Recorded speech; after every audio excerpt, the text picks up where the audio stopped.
வணக்கம் மக்களே. என்ன மக்களே, போற போக்க பார்த்தா எனக்கு என்னமோ நம்ம கனவு பழிச்சிரும் தான் தோணுது ப்ரோ. ஏன்னா இந்த வாரத்துக்கான ஓட் லிஸ்ட்டை பொறுத்தவரைக்கும் திவ்யா அவர்கள் தாறுமாறான ஓட்டுகளை வாங்கியிருக்காங்க. அப்போ எனக்கு என்னமோ நான் சொன்ன மாதிரி தான் திவ்யா வினோத் ரெண்டு பேர் தான் இந்த ஃபினாலே ஸ்டேஜில் நிற்க போறாங்க.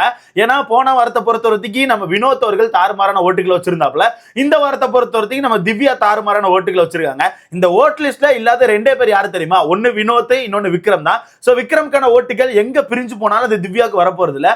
அதே மாதிரி வினோத்துக்கான ஓட்டுகள் எங்க பிரிஞ்சு போனாலும் அதுவும் திவ்யாவுக்கு வரப்போறது இல்ல. வினோத்துக்கான ஓட்டுகள் எனக்கு தெரிஞ்சு காமு மாமாக்கும் அரோராக்கும் தான் பிரிஞ்சு விழும். வேற எங்கேயுமே போறதுக்கான வாய்ப்பு கிடையாது.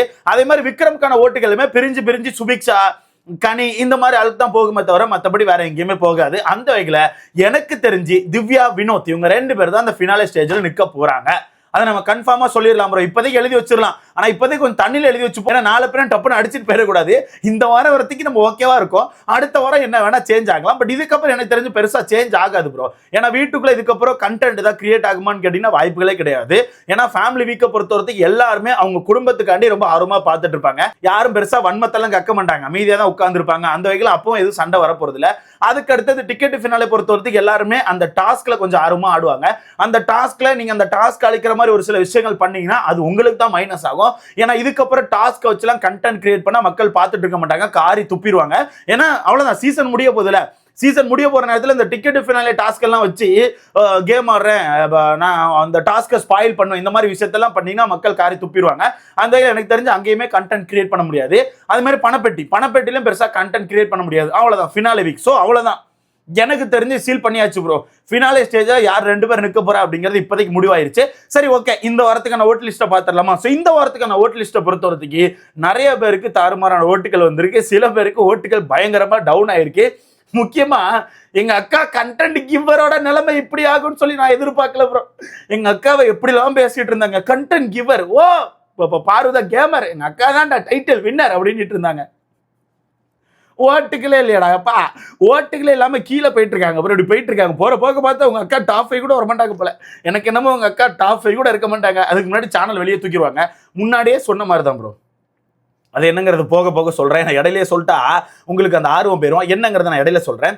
என்னங்கிறத நான் பாருக்கான விஷயத்த பேசும்போது பேசுறேன். சரி, ஓகே. இந்த ஓட் லிஸ்ட்டை பொறுத்தவரைக்கும் முதல் இடத்துல திவ்யா அவர்கள் இருக்காங்க. ஸோ திவ்யாவை பொறுத்தவரைக்கும் ஒரு 1,60,60,000 ஓட்டுகள் எடுத்து வச்சிருக்காங்க. ஓட்டுகள் கம்மி தான், இல்லை நான் சொல்ல மாட்டேன். வெறும் 1,60,60,000 ஓட்டுகள் அப்படிங்கிறது கம்மி தான். ஆனா ஓட் லிஸ்ட்ல அவங்க தான் முதல் இடத்தை பிடிச்சிருக்காங்க. அப்படி இருக்கும்போது எனக்கு தெரிஞ்சு யாராலையும் அசைக்க முடியாது. அவ்வளவுதான் கைஸ், ஃபிக்ஸ் பண்ணிடலாம். அந்த வகையில் திவ்யா அவர்கள் முதல் இடத்தை பிடிச்சிருக்காங்க. அஃபிஷியலும் சரி அன்அஃபிஷியலும் சரி ரெண்டு இடத்துலையுமே திவ்யா அவர்கள் தான் டாப்ல இருக்காங்க. இரண்டாவது இடத்துல அன்அஃபிஷியல்ல காமு மாமா இருக்காப்ல. காமு மாமா பொறுத்த வரைக்கும் ஒரு 94,000 ஓட்டுகள் எடுத்து வச்சிருக்காப்ல. காமு மாமா நல்லா பெர்ஃபார்ம் பண்றாரு ப்ரோ. அந்த மனுஷங்கிட்ட உண்மையா நிறைய திறமை இருக்கு. ஆனா அந்த மனுஷன் என்ன பண்றாருன்னா தன்னோட திறமையை ஒரு குப்பையில போய் கொட்டிட்டு இருக்காரு.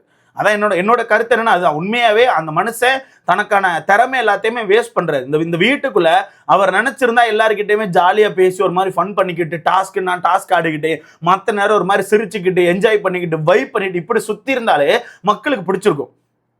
ஆனா ஒரு கட்டத்துக்கு அப்புறம் அந்த மனுஷன் என்ன பண்றாருன்னா நல்லா ஃபன் பண்றாரு. டக்குன்னு போயிட்டு பாரு கூட சேர்ந்துட்டு ஒரு மாதிரி கேவலமான வேலைகளை பண்ண ஆரம்பிச்சிடாரு. அங்கதான் அவர் பயங்கரமான டவுன்ஃபாலை பாக்குறாரு. அந்த வகையில எனக்கு தெரிஞ்சு இந்த வாரம் அவர் எல்லார்கிட்டயுமே பேசிட்டு இருக்காரு. நீங்க நல்லா நோட் பண்ணீங்கன்னா இந்த வாரம் அந்த மனுஷன் என்ன பண்றாருன்னா எல்லார்கிட்டயும் போய் பேசுறாரு, ஜாலியா ஃபன் பண்றாரு, அட்வைஸ் கேட்கிறாரு. இந்த மாதிரி அந்த மனுஷன் எல்லாருக்கூடயுமே மெர்ஜ் ஆயிட்டாரு. அதனால வீட்டுக்குள்ள எல்லாருமே கொஞ்சம் ரசிக்க ஆரம்பிச்சிட்டாங்க. ஏன் விக்கல் சிக்கரம் நல்லா பேசுறாப்ல, கனி நல்லா பேசுறாங்க. வீட்டுக்குள்ள இருக்க ஒருத்தர் விடாம எல்லாருமே இப்ப நம்ம காமு மாமா கூட ஜாலியா தான் பேசிட்டு இருக்காங்க. ஓகேவா? சோ அந்த வகையில காமு மாமாக்கான கிராஃப் கொஞ்சம் லைட்டா ஏறி இருக்கு. ஆனா அன்அஃபிஷியல்ல நல்லா ஏறி இருக்காப்ல. அஃபிஷியல்ல கொஞ்சம் டவுன்ல தான் இருக்காப்ல. அஃபிஷியலை பொறுத்த வரைக்கும் அவர் 2வது இடத்துல இல்ல, அவர் 3வது இடத்தை பிடிச்சிருக்காப்ல. ஏன்னா இந்த வாரத்துக்கான ஓட் லிஸ்ட்ல அஃபிஷியல்ல அரோரா அவர்கள் தான் 2வது இடத்தை பிடிச்சிருக்காங்க. நீ நம்பினாலும் சரி நம்பாட்டி போனாலும் சரி எனக்கு கவலை கிடையாது. ஆனா அதுதான் நெசம். ஓகேவா? ஸோ 2வது இடத்த அரோரா பிடிச்சிருக்காங்க. அரோராக்கு நல்ல ஓட்டுகள் போல. ஏன்னா அரோரா பல இடங்கள்ல பல பேருக்கான கேமை புதைச்சி தான் ஒரு கேமர் அப்படிங்கிறத வெளியே காமிச்சிட்டு இருக்காங்க. அது மட்டும் இல்லாம அவங்க பேசுற ஒரு சில விஷயங்கள் ரொம்ப சென்சிபிளா இருக்கு. நிறைய டாபிக்ல அந்த பொண்ணு எடுத்து பேசுற விஷயம் ரொம்ப நீட்டா, இந்த வீட்டுக்குள்ள யாருமே அந்த அளவுக்கு நீட்டா பேச மாட்டேங்காங்க. அந்த பொண்ணு அப்படி பேசுது. அந்த மாதிரி விஷயங்கள் அந்த பொண்ணுக்கு பயங்கரமான பாசிட்டிவ். அது மட்டும் இல்லாம லாஸ்ட் சாட்டர்டே சண்டேல நீங்களே பார்த்திருப்பீங்க, சேதனே பயங்கரமா சப்போர்ட் பண்ணிருப்பாப்ல. ஸோ வாண்டடா அந்த பொண்ணுக்கு ஸ்பேஸ் கொடுக்கறதுனால பயங்கரமான சப்போர்ட் கிடைச்சிருக்கு. பட் எனக்கு தெரிஞ்சு இந்த வாரம் ஓகே, அடுத்த வாரம்லாம் டாப் 2ல இருக்க வாய்ப்பே கிடையாது. ஏன்னா இந்த வாரத்தை பொறுத்த வரைக்கும் நிறைய பேர் டவுன்ஃபாலை பார்த்துருக்காங்க. அதனால அரோராக்கான ஓட்டுகள் அப்படிங்கிறது மேலே வந்திருக்கு. ஸோ அஃபிஷியலை பொறுத்த வரைக்கும் முதல் இடத்துல திவ்யா, 2வது இடத்துல அரோரா, 3வது இடத்துல காமு மாமா. ஆனால் அன்அஃபிஷியலை பார்த்தீங்கன்னா முதல் இடத்துல திவ்யா, 2வது இடத்துல நம்ம காமு மாமா ஒரு 94,000 ஓட்டுகள், 3வது இடத்துல அரோரா ஒரு 86,000 ஓட்டுகள். பெரிய டிஃபரன்ஸ் இல்லை, சின்ன சின்ன டிஃபரன்ஸ் தான் வச்சிருக்காப்ல. ஒரு 86,000 ஓட்டுகள் எடுத்து அரோரா 3வது இடத்த பிடிச்சிருக்காங்க. 4வது இடத்துல விஜய் பார்வதி பிடிச்சிருக்காங்க ஒரு 81,000 ஓட்டுகள். நீங்க இங்க ஒன்று யோசிக்கலாம், ப்ரோ காமு மாமா என்ன ப்ரோ பண்ணாரு, ப்ரோ அரோரா என்ன ப்ரோ பண்ணாங்க, இவங்கள விடலாம் ஏன் ப்ரோ பாருக்கான ஓட்டுகள் கம்மியா இருக்குன்னா, பாருக்கான கேமே அந்த ட்ரையாங்கிள் கான்செப்டா தான் இருந்துச்சு ப்ரோ.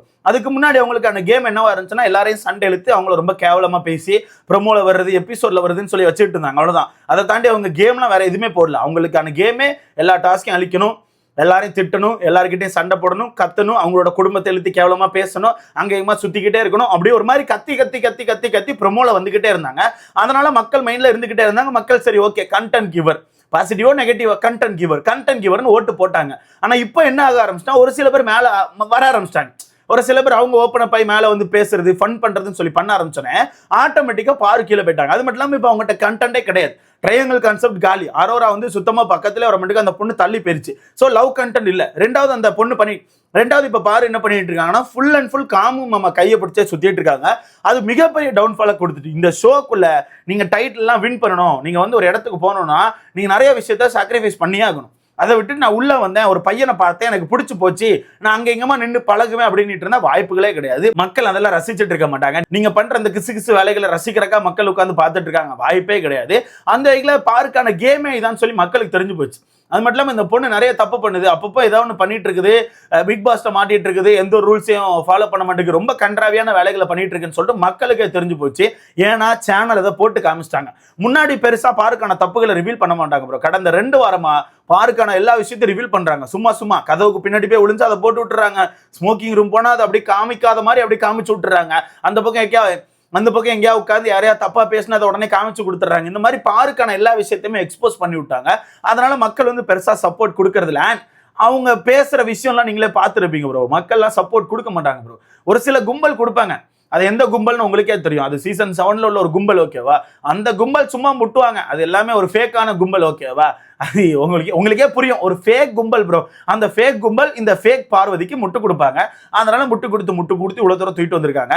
அவங்களையே அவ்வளவு கண்டென்ட் கொடுத்து தூக்கி வெளியே போட்டாங்க. ரன்னர் அப் கூட கொடுக்கல, ஓகேவா? அந்த வகையில இவங்க எல்லாம் ஏமாத்திரம் வெளியே தூக்கி போட்டுருவாங்க ப்ரோ. டாப் 5 கூட வர்றதுக்கான வாய்ப்பு கம்மி தான். ஸோ வெயிட் பண்ணி பார்க்கலாம். அதுல 4வது இடத்துல விஜய் பார்வதி இருக்காங்க. 5வது இடத்துல சபரி ஒரு 70,000 ஓட்டுகள் எடுத்து வச்சிருக்காப்ல. அபிஷியலுமே சபரி தான் இருக்காங்க. 6வது இடத்துல சாண்ட்ரா இருக்காங்க. ஸோ சாண்ட்ரா பொறுத்த வரைக்கும் ஒரு 62,000 ஓட்டுகள். அபிஷியல்ல சாண்ட்ரா இருக்காங்களான்னு கேட்டீங்கன்னா இருக்காங்க, இல்லாம இருக்காங்க. ஏன்னா அபிஷியலை பொறுத்த வரைக்கும் ஒரு குறிப்பிட்ட ஆட்களுக்கு மட்டும் தான் நிறைய ஓட்டுகள் இருக்கு போல. யாரெல்லாம்னா திவ்யா, அரோரா, காமு மாமா, பார்வதி, சபரி, இவங்க எல்லாம் கொஞ்சம் நல்ல நல்ல ஓட்டுகளை வச்சிருக்காங்க போல. அதுக்கு கீழே இருக்க எல்லாருக்குமே ரொம்ப ஓட்டுகள் டவுனா. இப்ப சாண்ட்ராக்கு மட்டும் கொஞ்சம் ஓட்டுகள் வந்துட்டு இருக்கதா கேள்விப்பட்டேன். ஏன்னா சாண்ட்ரா வந்து வீட்டுக்குள்ள கடுமையான சிம்பத்தி போட்டு நிறைய டிராமா போட்டு உட்கார்ந்து ஒரு முக்க பிடிச்சு அழுது, புருஷனை மிஸ் பண்றேன், குழந்தைகளை மிஸ் பண்றேன்னு சொல்லிட்டு ஏகப்பட்ட காடை தூக்கிட்டாங்கல்ல. அந்த காடெல்லாம் வச்சு கொஞ்சம் ஓட்டுகள் வந்திருக்கு போற. அந்த காடெல்லாம் வச்சு கொஞ்சம் ஓட்டுகள் கிடைச்சிருக்கு போல. அதனால கொஞ்சம் மேலே ஏறி வந்துட்டு இருக்காங்க. பட் அதுக்கு கீழே இருக்க எல்லாருமே ரொம்ப டவுனான ஓட்டுக்கலாம். இப்போ எடுத்துக்கிட்டீங்கன்னா கனி அவர்களுக்குலாம் ஓட்டுகள் கம்மி தான் போல. அமித்துக்கு நல்லாவே கம்மின்னு கேள்விப்பட்டேன். சுபிக்ஷாவுக்கு நல்லாவே கம்மியா, எஃப்ஜேக்கெல்லாம் சுத்தமா இல்லை, அடுத்த ஆதரைக்கும் இல்லை. ஸோ இவங்க எல்லாருக்குமே ஓட்டுகள் அப்படிங்கிறது சுத்தமா இல்லையா, ரொம்பவே கம்மியா. யாரை வேணா தூக்கலான்னு சொல்றாங்க. ஸோ இந்த வாரத்தை பொறுத்த வரைக்கும் நீங்க சொன்ன மாதிரி தான், மேபி ஆதரையை காப்பாத்திட்டு வேற யாரையா கூட வெளியே அனுப்பலாம். மேபி எனக்கு தெரிஞ்ச அமித் அவர்கள் வெளியே போக வாய்ப்பு இருக்குன்னு சொல்லி தோணுது. அது யாரா இருக்கும்னு சொல்லி நம்ம அடுத்த வீடியோல பார்க்கலாம். ஏன்னா ஆதரைக்கு இந்த மாதிரி ஒரு பவர் கொடுத்துருக்காங்க.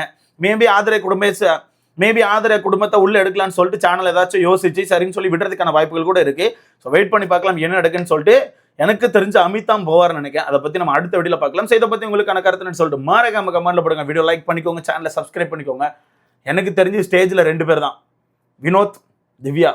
கப்பு வந்து வினோத்துக்குன்னு தான் எனக்கு தோணுது. வெயிட் பண்ணி பார்க்கலாம்.